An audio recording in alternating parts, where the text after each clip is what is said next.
Hello and welcome on another glorious day. It's Friday, it's April 10th, and I hope we're not going to have too many background noises so you can hear me properly. There will be cars once in a while, and please bear with me. And today I would like to read you a poem by a woman called Gore-Booth, who lived from 1870 to 1926. And from an aristocratic and privileged background, Gore-Booth began writing poetry in the early 1890s, and her talent was immediately noticed by some very well-known Irish literary figures, amongst others, one of my personal favourites, William Butler Yeats. And he recognized that even if she was very gifted, she was also a very undisciplined writer, and to help her, Yeats gave her several books to read in the effort to polish her talent and her craft. And Gore-Booth was born in Ireland, but she spent most of her life outside of her home country, and she was the author of 9 books of poetry, 7 plays, and several collections of spiritual essays and studies of the Gospels. But also, in addition to being a writer, Gore-Booth was also a political activist and one of the first female suffragists to advocate extending the vote to both female property owners and women in the working class. And today's poem, The Body to the Soul, is a conversation from the body to the soul about the immortality of the latter.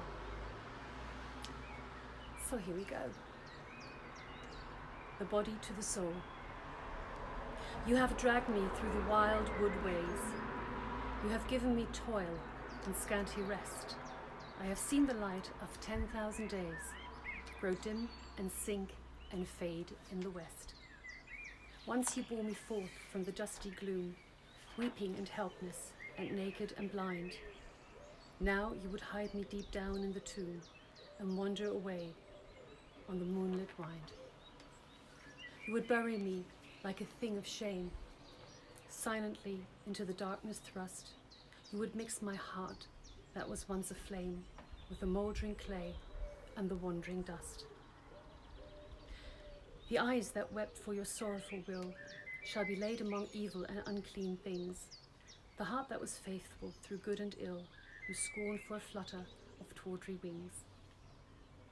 You were the moonlight, I lived in the sun. Could there ever be peace between us and twain? I sought the many, you seek the one. You are the slayer, I am the slain. O soul, when you mount to your flame-built throne, will you dream no dream of the broken clay? Will you breathe o'er the stars in your pathway strewn, no sigh from the daisies of yesterday?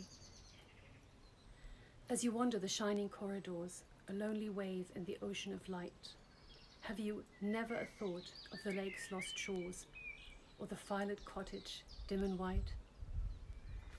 Shall no dear smell of the rain-wet soil through the windless spheres in the silence float?